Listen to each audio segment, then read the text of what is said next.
Buenas tardes, aquí estamos en un programa de conversación sobre la actualidad. Estamos con Francisco, presidente de la ONG Principio. Y antes de pasar al tema que nos convoca, me gustaría preguntarle en qué consiste la ONG Principio, qué busca y cuánto se llama. ¿Y cuál es el desarrollo que se pretende tener en un corto o mediano plazo? Sí, pues bueno, muchas gracias, Pastor, por la invitación. Siempre una bendición, un agrado poder compartir con usted, estar acá en Concepción. Y bueno, la ONG Principio es una organización no gubernamental cristiana que se aboca a que tiene tres líneas de trabajo. La primera línea de trabajo es el análisis de los procesos legislativos, de proyectos de ley que para nosotros son importantes. Una segunda línea de trabajo que tiene que ver con la formación y la capacitación de personas, principalmente cristianos, que tengan interés por los asuntos públicos. Y una tercera línea de trabajo es el trabajo social, todo lo que tiene que ver con los proyectos sociales. Trabajamos particularmente con niños en situación de vulnerabilidad, con adolescentes que tienen situación de drogodependencia, etcétera. Esas son nuestras tres líneas de trabajo. Asuntos legislativos, seguimos ciertos proyectos de ley, formación y capacitación, y por último lo que tiene que ver con el trabajo social.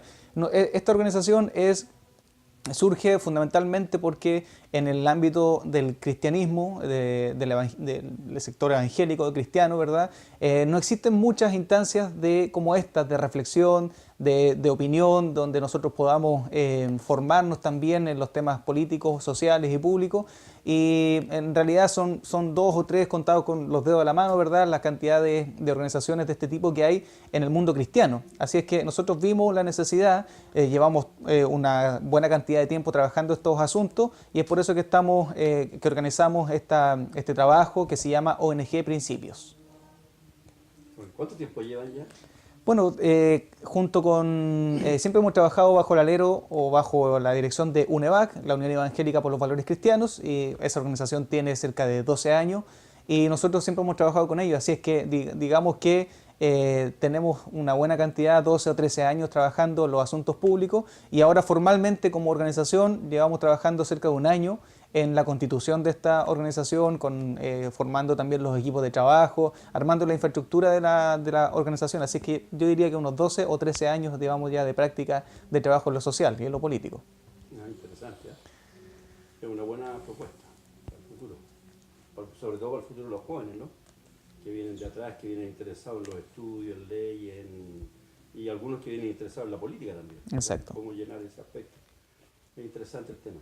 Bueno, yo creo que lo que hoy día podríamos abocar, que es la intención de la conversación esta, es hablar sobre el proyecto de identidad de género.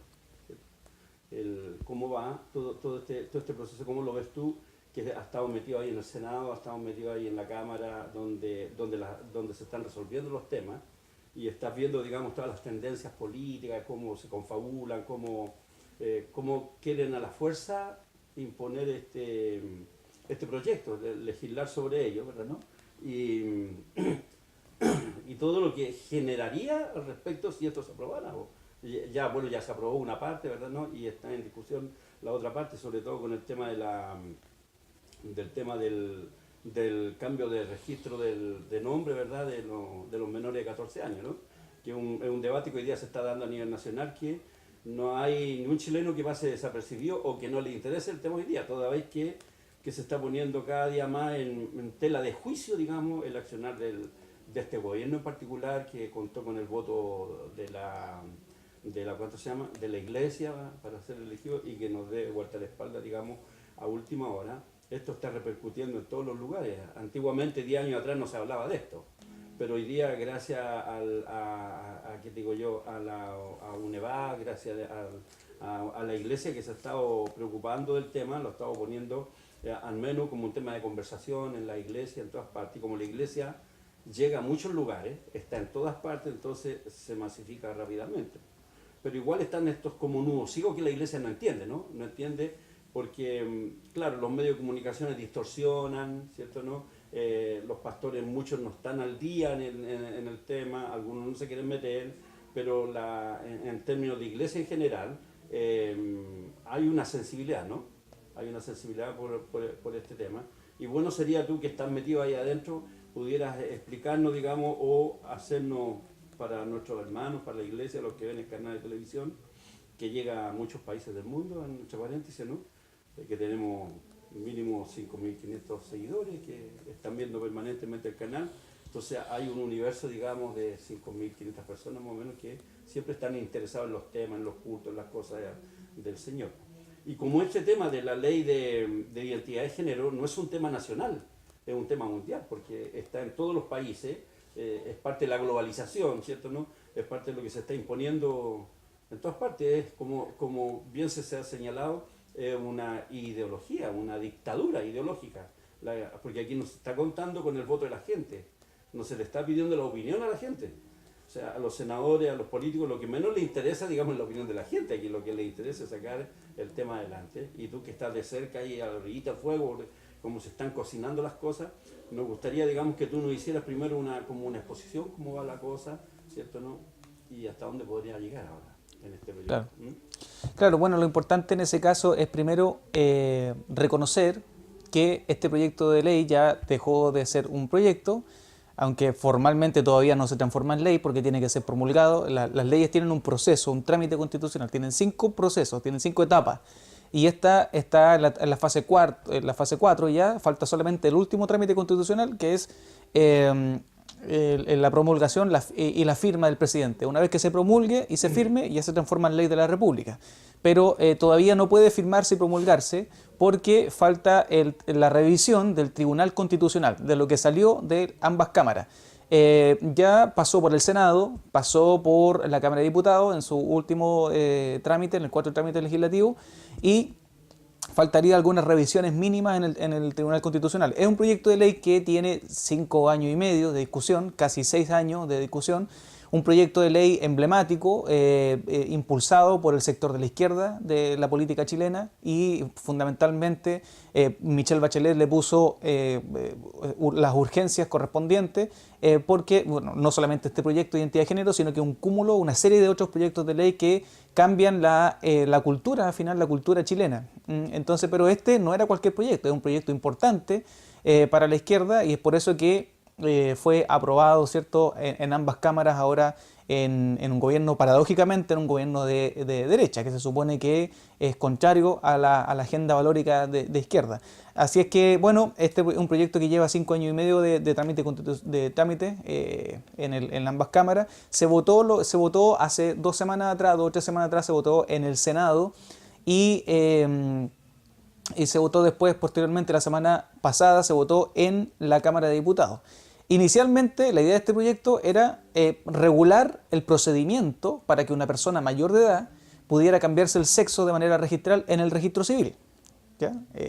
Esa era la idea inicial de este proyecto, que las personas mayores de edad pudieran cambiarse de sexo en el registro civil. Y había que regular el procedimiento, porque eso no estaba claro, ¿cierto?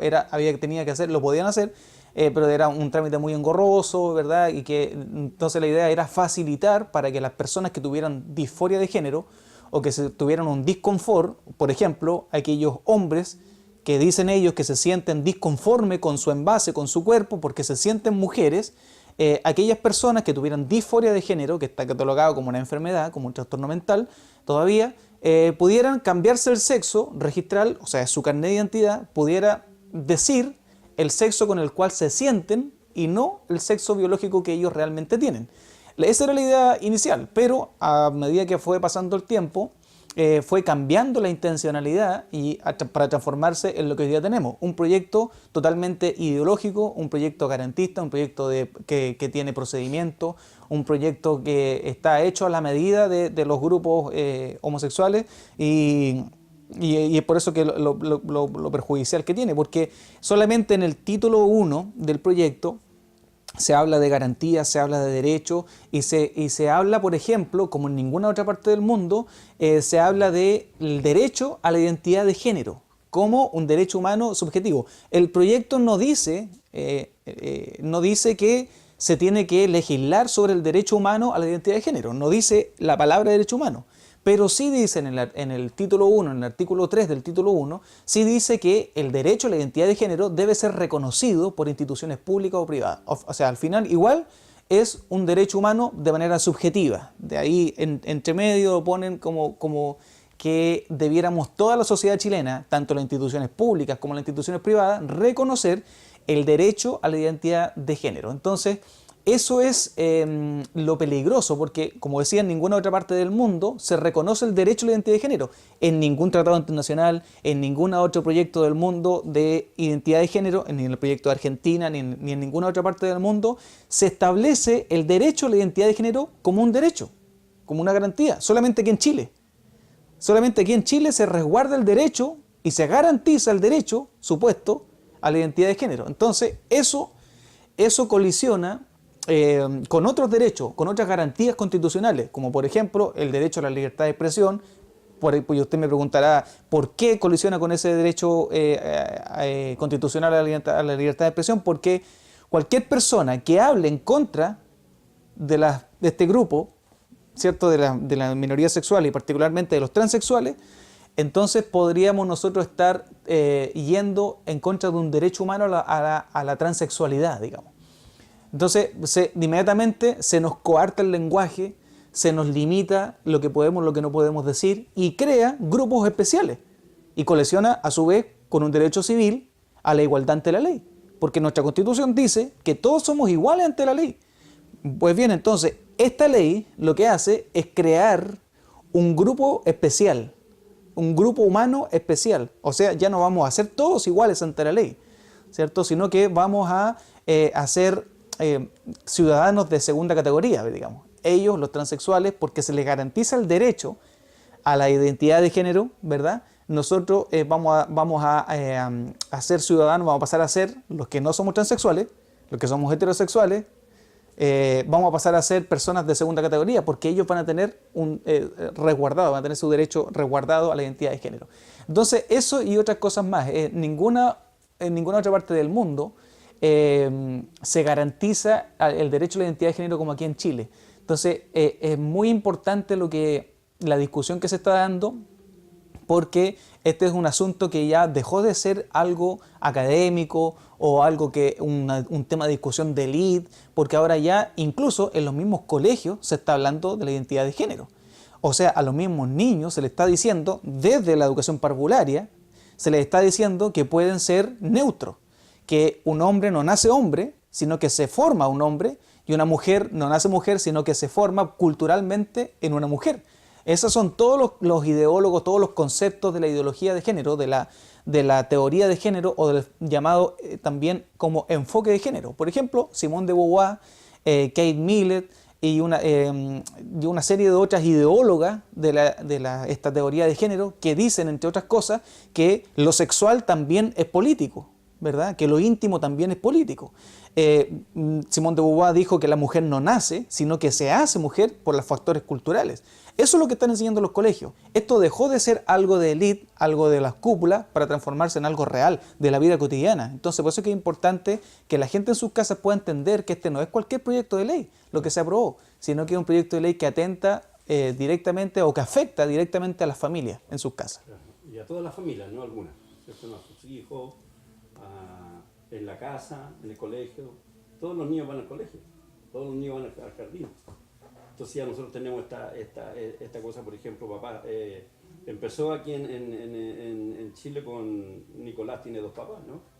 Y hoy día ya vemos que en la educación ya los homosexuales han ingresado un libro de estudio, de estudio obligatorio ya para los niños, para cambiar este tema. Oye, pero ¿cómo surge esto? ¿Quién empezó a patrocinar esto? ¿De dónde emerge para que en tan corto tiempo se quiera eliminar casi la cultura de una nación? Porque aquí realmente hay un cambio cultural en todo esto, que es lo que buscan. ¿Qué tan potentes son digamos, las personas que inician esto? Bueno, sí, pues los principales propulsores son, si lo miramos desde el punto de vista de la política chilena, ¿cierto? Este proyecto que se aprobó está impulsado, entre otras personas, por el senador Letelier, ¿cierto? Y también amparado, el senador Letelier del Partido Socialista, amparado o patrocinado también por Michelle Bachelet, ¿verdad? Michelle Bachelet, que fue, antes de ser presidenta de Chile por segunda vez, ella fue presidenta o directora de ONU Mujeres, y hoy día, después de su segundo mandato en Chile, hoy día está como alta comisionada de derechos humanos en la misma ONU. Entonces, eso es importante tenerlo claro, porque es la Organización de Naciones Unidas y todas las organizaciones de la Administración Pública Internacional, la OEA, Naciones Unidas, y todas esas organizaciones tienen una misma agenda, ¿cierto? Y ellos son los que están promoviendo este cambio mundial. La misma señora Michelle Bachelet asumió recientemente como alta comisionada de derechos humanos, y ya hay países grandes que están en contra de su imposición. Por ejemplo, China. China, la semana pasada, le dijo a la señora Michelle Bachelet, alta comisionada de derechos humanos para la ONU, le dijo que no se metiera en la soberanía de su país. Lo mismo Italia. Y una serie de otros países vinieron y tuvieron que venir a ponerle freno un poco, porque ella es una persona muy impositiva y está muy alineada con la agenda de la ONU, que entre otras cosas, y lo han dicho ellos mismos, la misma gente de la ONU, ellos quieren reducir la población del mundo. Ellos quieren hacer una reducción de la población mundial porque dicen, entre otras cosas, que si la población del mundo sigue creciendo así como está hasta ahora, no va a haber alimento, en 100 años más no va a haber alimento, no va a haber espacio para vivir, no va a haber... Entonces, sobre texto de eso, ¿verdad? Tienen que impulsar ciertos grupos, como por ejemplo el grupo de las minorías LGTB, lesbianas, gays, transexuales, pansexuales, bisexuales, etc. Entonces, eso si lo miramos desde el contexto global, ellos son los que están impulsando. George Soros, que son los magnates empresarios, ¿verdad? Y una serie de otros, los Rockefeller, una serie de otras que alguna persona que nos estaba escuchando nos podrá llamar como conspiranoico, como que estamos nosotros hablando cosas que no corresponden, pero solamente falta leer, basta leer para darse cuenta que por ejemplo, hay invitar a leer la página de la ONU, donde están ahí los objetivos 2030. ¿Y cuáles son todos esos objetivos? En la mayoría de ellos, particularmente el objetivo 2030 de la globalización, del cambio mundial, ¿verdad? En el objetivo número 10 habla particularmente de la teoría de género, del enfoque de género. Entonces uno se pregunta, ¿qué tiene que ver la cuestión del género en los objetivos de desarrollo sostenible de la ONU? Bueno, para ellos es muy importante, y si lo miramos desde el punto de vista internacional, ellos son la ONU, la OEA, en el caso del continente americano, los que están impulsando. Michelle Bachelet fue alta funcionaria, sigue siendo alta funcionaria de la ONU, y ella fue la que impulsó toda esta agenda valórica. En el caso del gobierno de Bachelet, en Chile, durante su segundo mandato, no crecieron los empleos, la salud, no había recursos para ello. Por primera vez, desde que se creó el auge, por primera vez no había fondos para poder financiar el auge. Durante el segundo mandato de la señora Michelle Bachelet sucedió ese tipo de cosas así, el país no creció, el país estuvo casi en recesión durante el segundo mandato de la señora Michelle Bachelet, pero lo que sí fue rescatable es que promovió el aborto. De hecho, en su mandato fue aprobado el aborto en 3 causales. Promovió el aborto, identidad de género, la eutanasia, y toda la agenda valórica de la ONU lo hizo súper bien en ese ámbito. Entonces eso nos muestra que en realidad los que se dicen de izquierda y que luchan por el pueblo y para el pueblo, en realidad no tienen ninguna preocupación del pueblo, ni tampoco para el pueblo, digamos. Entonces, lo único que se preocupan ellos es de sus propios intereses, como en el caso también, basta mirar para el lado, el país de la Argentina, la señora Kirchner, cómo se hizo multimillonaria a costa del Estado, y que supuestamente ella también es socialista y promueve todos esos valores. Entonces, ¿quiénes son los que promueven? Si lo miramos desde el punto de vista internacional, la ONU, pero aquí en Chile, esos tienen sus representantes, que fundamentalmente son los partidos de izquierda. El Partido Socialista, el Frente Amplio ha tomado estas banderas con mucha fuerza, pero de todas maneras, igual este proyecto de ley en particular, dentro de los 5 años de tramitación que llevó, en primera instancia se votó en la Cámara de Diputados y en el Senado, y fue rechazado. Fue rechazado por completo el proyecto. Y por esa razón se fue a la comisión mixta. Y en la comisión mixta fueron incorporados de nuevo todo el tema de los menores de edad, etc. Y finalmente la comisión mixta dijo, bueno, el tema de los menores de edad es un tema controversial, vamos a votarlo aparte. Vamos a votar mayores de 14 para arriba y menores de 14 hacia abajo, ese artículo lo vamos a votar aparte. Y bueno, ahora están diciendo que igual están incluidos los menores de 14 años. Claro. Bueno, como decimos nosotros, es un plan global. Ya hay países que todo esto está legalizado, incluyendo la eutanasia. Hay leyes que ya son escalofriantes, como por ejemplo en Canadá, si tú por ejemplo a un homosexual le dices él y no ella, te puede demandar por esa causa y, y puede haber condena hasta 6 meses de condena. Ya legalizado ese tema hoy día, ¿verdad? En España, por ejemplo, están promoviendo una ley que todos los hombres para orinar tienen que sentarse en la taza del baño. Porque se hacen de pie Claro, es, es una discriminación claro, eso, hacia las mujeres. hacia las mujeres. Entonces, imagínate contra toda naturaleza, contra todo. Entonces, estamos realmente en un momento difícil de la sociedad y, ¿cuánto se llama? Y que necesitamos que aquí haya una respuesta ahora ya desde el punto de vista de la Cámara, de los políticos, todos ellos ya están vendidos al proyecto en general. Hay un acuerdo en general, ya se han dado las votaciones y no nos queda otra salida, digamos, que ¿cuánto se llama? Que haya una manifestación civil al respecto de todo esto de las organizaciones civiles. Y si la Iglesia no toma conciencia, si en general los chilenos no tomamos conciencia, en realidad esto a poco andar ya vamos a estar con estas mismas leyes aquí en nuestro país.